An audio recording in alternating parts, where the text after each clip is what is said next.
दोस्तों पिछले 2 लेसन्स के अंदर हम लोगों ने स्पॉट हीलिंग ब्रश टूल और हीलिंग ब्रश टूल इस्तेमाल करने सीखे। हमने देखा कि हमने इन दोनों टूल्स की मदद से कितनी आसानी के साथ इमेजेस को एडिट किया, स्किन को ट्रीट किया और एक इमेज को रीस्टोर भी किया। इस लेसन के अंदर अब हम लोग जिस टूल को इस्तेमाल करने जा रहे हैं वो इन्हीं दोनों टूल्स के साथ ही अवेलेबल है और बिल्कुल इन्हीं की तरह वर्किंग करता है। इनसे मिलता जुलता टूल है, उसका नाम है पैच टूल। दोस्तों पैच टूल भी किसी भी इमेज को एडिट करने के लिए बहुत ज़्यादा कारआमद साबित होता है। तो चलें चलते हैं फोटोशॉप की तरफ और पैच टूल की मदद से इमेजेस को ट्रीट करना सीखते हैं। दोस्तों अब मैं आप लोगों को पैच टूल की मदद से फ़ोटो को एडिट करना सिखाने लगा हूँ। अच्छा, पिछले 2 लेसन्स के अंदर हमने जिन इमेजेस को ट्रीट किया स्पॉट हीलिंग टूल और हीलिंग ब्रश टूल की मदद से, उन्हीं दोनों इमेजेस को अब हम पैच टूल की मदद से ट्रीट करने की कोशिश करेंगे। तो चलें देखते हैं पैच टूल को किस तरह से इस्तेमाल किया जाता है। दोस्तों ये देखें, वो जो इमेज पहले हमने ट्रीट किया था स्पॉट हीलिंग ब्रश टूल की मदद से, उसी को मैंने जेपैग बना के यहाँ पे रख लिया है। और आपको याद होगा इस फेस के अंदर पहले कुछ स्पॉट्स अवेलेबल थे जो कि हमने स्पॉट हीलिंग ब्रश टूल की मदद से साफ कर दिए थे। तो लिहाजा अब हम क्या करेंगे कि हम इसके ऊपर पैच टूल का इस्तेमाल करेंगे। दोस्तों पैच टूल की शॉर्ट की भी जे है, जिस तरह से स्पॉट हीलिंग ब्रश टूल और हीलिंग ब्रश टूल की थी। ये इन दोनों टूल्स के नीचे यहाँ पे हमारे पास अवेलेबल है जी पैच टूल। अच्छा, पैच टूल जैसे कि इसके नाम से वाजे है कि ये एक पैच की सूरत में काम करता है। बेसिकली ये एक जगह से पैच को हम पैच टूल की मदद से सेलेक्ट करते हैं और दूसरी जगह पे जाके उसको हम क्लोन कर देते हैं।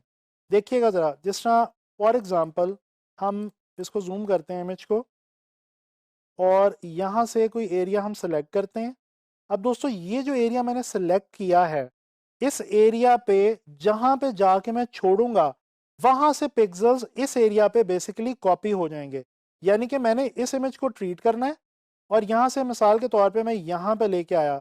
अब यहाँ के जो पिक्सेल्स थे वो इस वाले एरिया में, जो मैंने सिलेक्शन ली थी इस वाले एरिया में डुप्लीकेट हो गए हैं, कॉपी हो गए हैं एक पैच की सूरत में।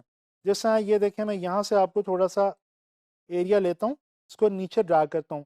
ये आप देख सकते हैं, ये आपको स्क्रीन पे नज़र आ रहा होगा इस वक्त कि जब हम नीचे की तरफ लेके जाते हैं तो ये बेसिकली नीचे के पिक्सेल्स को उठा के ऊपर रिप्लेस कर रहा है। ठीक है जी। तो इस तरह से हम किसी भी एरिया को क्या कर सकते हैं। ये थोड़ा सा यहाँ से स्किन का हमें प्रॉब्लम आ गया, तो हम कोशिश करेंगे कि हम कुछ ऐसे एरिया से सिलेक्ट करें और ऐसे एरिया पे जाके हम उसको रखें कि हमारी जो स्किन है वो डिस्टॉर्ट ना हो।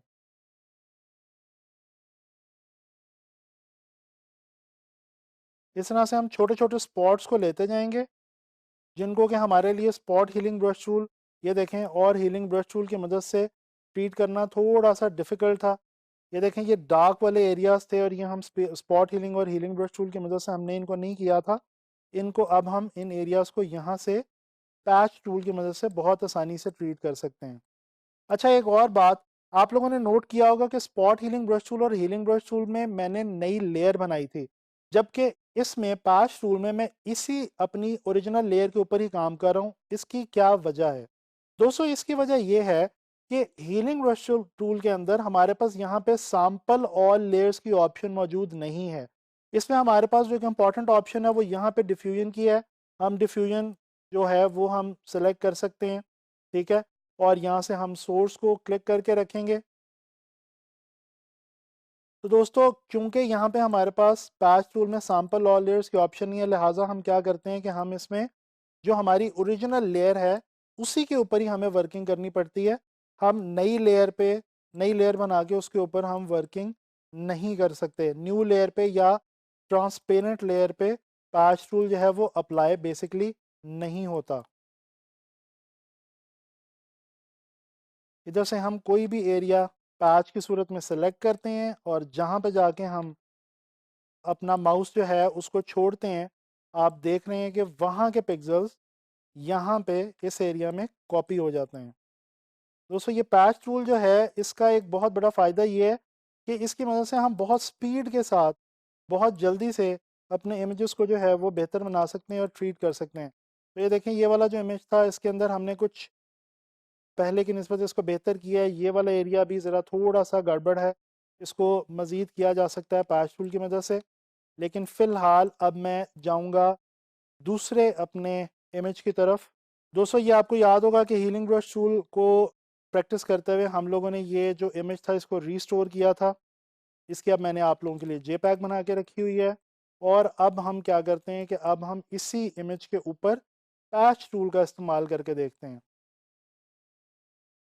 यहाँ से ये देखें हमारे पास बहुत सारे ऐसे एरियाज अवेलेबल हैं जहाँ पे हम पैच टूल की मदद से बहुत आसानी के साथ अपने पिक्चर को बेहतर बना सकते हैं।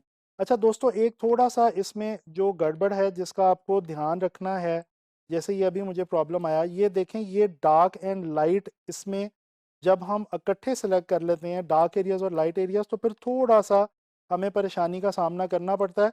तो लिहाजा आपने ज़रा डार्क्स और लाइट्स का इसमें काफ़ी ज़्यादा ध्यान रखना है, क्योंकि बाजू का स्पीड में काम करते हुए हम डार्क एरियाज़ को लाइट एरियाज़ पे और लाइट वाले एरियाज़ को डार्क वाले एरियाज़ पे जाके हम कॉपी कर देते हैं, जो कि हमने नहीं करना, वरना हमारा इमेज जो है वो थोड़ा सा डिस्टर्ब हो जाएगा जनाब।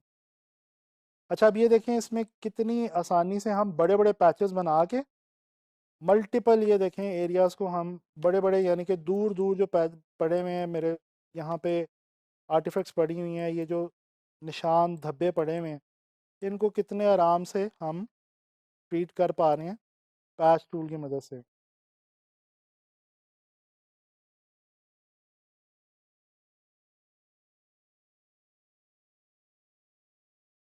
पैच टूल का मैं आपको बता चुका हूँ, जैसे कि आप इस वक्त देख भी सकते हैं, आपको अंदाज़ा भी हो रहा होगा। इसका एक फ़ायदा ये है कि इसकी मदद से काम बहुत स्पीडी हो जाता है और हम जल्दी से किसी भी एरिया को, बड़े सारे एरिया को पकड़ के हम पैच टूल की मदद से बहुत इजीली जो है वो ट्रीट कर सकते हैं।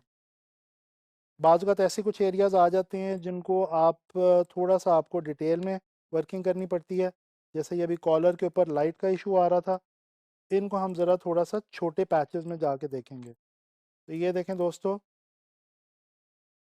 ये हमारे इमेज थोड़ा सा हिल गया था, इसको हम एडजस्ट कर देते हैं। और ये देखें जी, ये बड़ा सारा पैच पकड़ के कितने आसानी से मैंने रिमूव कर दिया। अब ये देखें जी,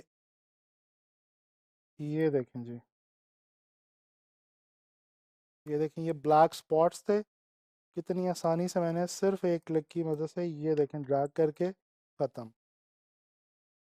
दोस्तों ये देखें इस इमेज में जो कुछ थोड़ा बहुत पहले की निस्बत प्रॉब्लम रह गई थी, अब वो भी नहीं है। अब ये इमेज जो है वो तकरीबन काफ़ी हद तक जो है वो नीट क्लीन हो चुका है, सवाए बस ये एक थोड़ा सा एरिया है। इसके बारे में मैंने आपको बताया था कि आगे हम एक और टूल की मदद से इसको करेंगे। तो ये आपने देखा कि आपका इमेज जो है वो कितनी आसानी से पूरे का पूरा जो है वो ट्रीट हो चुका है पैच टूल की मदद से। दोस्तों इस लेसन में हम लोगों ने पैच टूल की मदद से इमेजेस को नीट करना, क्लीन करना और एडिट करना सीखा। तो दोस्तों यहाँ पे हीलिंग टूल्स जो हैं हमारे वो यहाँ पे ख़त्म होते हैं। हम स्पॉट हीलिंग ब्रश टूल और पैच टूल को बड़ी डिटेल में देख चुके हैं, स्टडी कर चुके हैं। अब आप लोगों ने ये करना है कि आपने कुछ इमेजेस जो हैं वो इकट्ठे करने हैं जिनके अंदर कुछ ऐसे स्पॉट्स हों या कुछ ऐसे एरियाज हों, कुछ पुरानी तस्वीरें अपनी इकट्ठी करें और उनको इन तीनों टूल्स की मदद से ट्रीट करें और एडिट करें। आने वाले लेसन्स में हम कुछ और मज़ीद फ़ोटोशॉप के बहुत ही इंटरेस्टिंग टूल्स जो हैं वो सीखने वाले हैं। तो मिलते हैं इंशाल्लाह ताला नेक्स्ट लेसन में।